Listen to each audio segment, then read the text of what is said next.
Welcome to another episode of Coffee Talk Tuesdays. And today, we're together. Yep. And before we get any further, don't forget to subscribe to our channel so you don't miss more of these Coffee Talk Tuesday episodes. And today, we wanted to talk to you about what it is really like to live in a motorhome.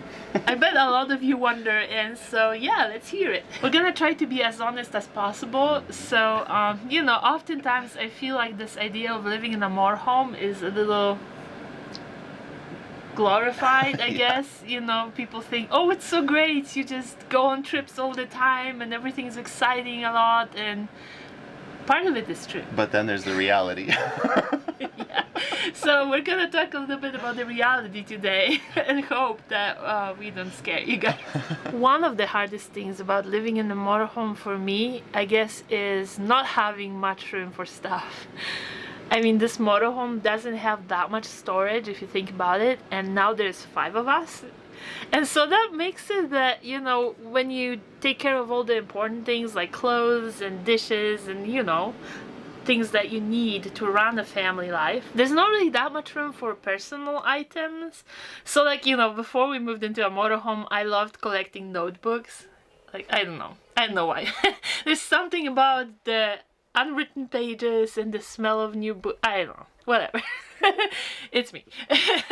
I loved collecting notebooks, but ever since we moved into a motorhome, seriously, can't have them. Maybe I can pick one notebook that I want to have and one book that I want to have. It's like I don't get to have a whole bunch of my own things. And I have to admit that there's been a few tears shed over that in the past. Once in a while I get in that mood where I wish that I could just have all my stuff where I need it. Well, but that's the reality of living in a motorhome. But that could actually be a pro too, because though you don't have room enough for a lot of things, you also don't collect a lot of things you don't need. I have a problem with doing that.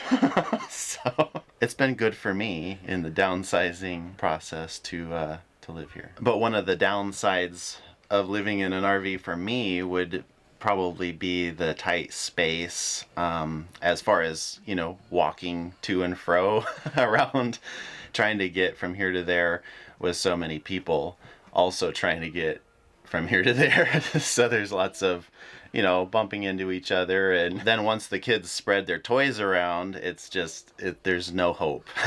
Well, yeah, but then there's also a pro in that. And I think that the tight space, it kind of gives you that... I just realized what it sounded like. It could make you feel claustrophobic a little bit. But that's in a good way. In a good way, yeah. That's where I was going with this. It can make you feel cozy. It's so close and we're all so close. If we lived in a house, the kids would be playing somewhere maybe in the room, and we would be in the kitchen, and John would be working in the living room, and we'd be so far away. It'd be weird.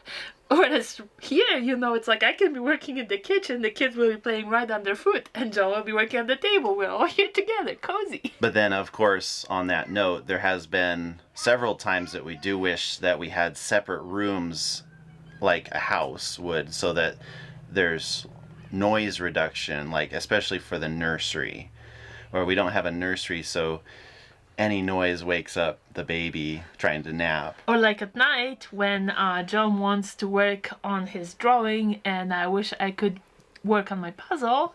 And it's we don't have anywhere to turn on lights without somebody waking up potentially to it. Here, Sammy is in his loft.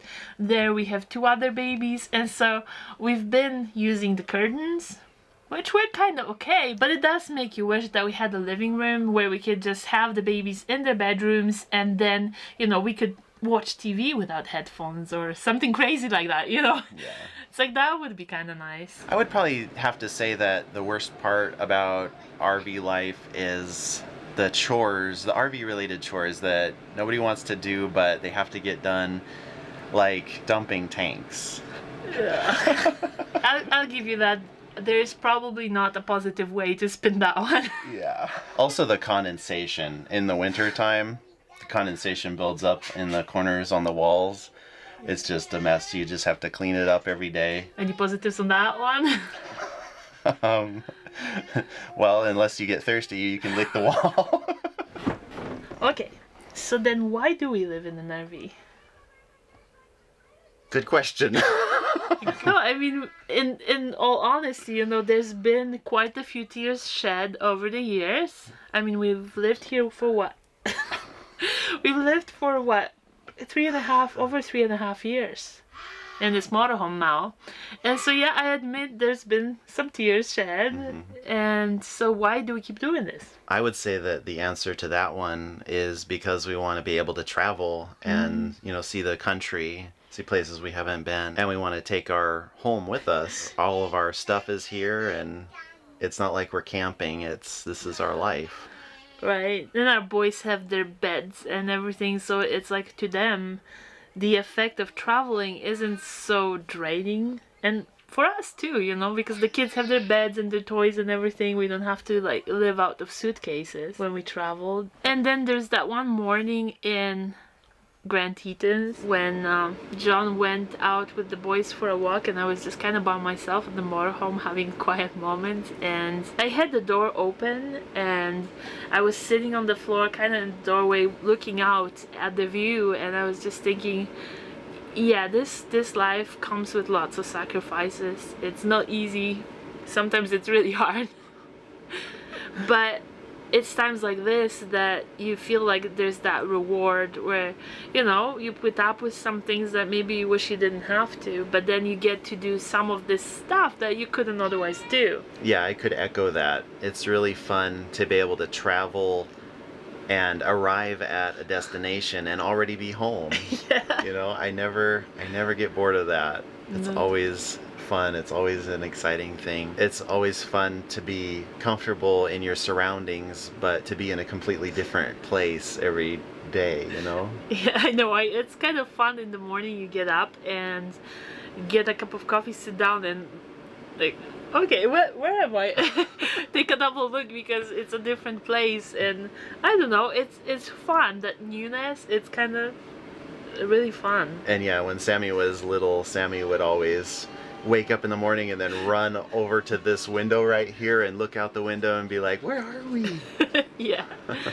The kids have fun with it too. They're always excited to see where they can go play and what's new. Is it rocks or is it sand or is it mud? Or trees, it's always fun for us, but I think the kids are also having fun with it. And they really love living in the motorhome. They don't know anything else really. I mean, Sammy, how old was Sammy when we moved in? He was like 16. He was like one and a half. Almost 1.5, 16 months. And then Theo was born when we were living in here, and of course Teddy too. Yeah. So for them, yeah, it's like sometimes when we would say things like, one day we might end up having a house, Samuel was like, no, I want to live in a house. He likes his loft and he loves living in the motorhome, and we do too. I think that even though sometimes it feels like, oh, having a house would be so great right about now, I think it'll be kind of a bittersweet moment. It would. I think about it sometimes, if we ever moved into a house, I would miss the motorhome. I'd miss living here. I think we would keep it, forever, and we would never get rid of it. Yeah. I agree. Well, we'd still want to go on trips, and I don't want to... Even if we did, even... Because we're not going to stay in our motorhome forever, but even when we do get a house someday, I think it'll be fun just to have our motorhome parked somewhere and just have it all set up and ready to go. And even for me, there's times where I just can't wait to get a house. When life gets really hard, I keep on thinking, wow, if we just had a house right now, But I have to admit that the thought of actually moving out of the motorhome, it kind of makes me sad too, Well, I mean, it's been our home for 3.5 years now, and we're used to it. I love it. I know. It's comfortable. And we've made so many good memories with our boys and with each other. It's like, yeah, it's more than just a motorhome as a place. It's our home. And I don't know, it'd be really sad, Even We're not going to move into a house just yet, so. yeah. So anyway, I feel like even in $1 million house, you wouldn't be happy if you can't be content with where you are and grateful for what you've got. And I think that's what I have to remind myself of. If, on those days where I really wish we could have the door, or life is just really hard with the little space, I just need to remind myself, this is a good, happy place, and I'm grateful that we have it. And I try to get back to the place where I'm really content with where we are, and it works. So the $1 million question is, do you recommend living in a motorhome? Well, that would really depend on what kind of person you are, and what kind of lifestyle you're willing to give up, because there's a lot of sacrifice.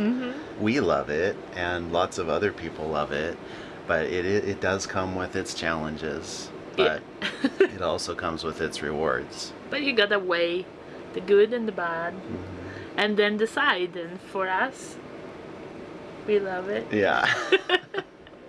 And we wouldn't have changed it for the world. So I guess the one thing to take away from today's Coffee Talk Tuesday is to just remember to be grateful for where you are and to find contentment in it. Because if you cannot do these things, then no matter where you are and what you've got, you're not going to be truly happy. Yeah, there's blessings to be found in anything that you do. So keep practicing doing that more and more. Always grateful.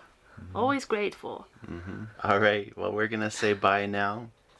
You have a good Tuesday, and don't forget to subscribe. That's right. Don't forget to subscribe. See you next time. Bye. Bye. Bye.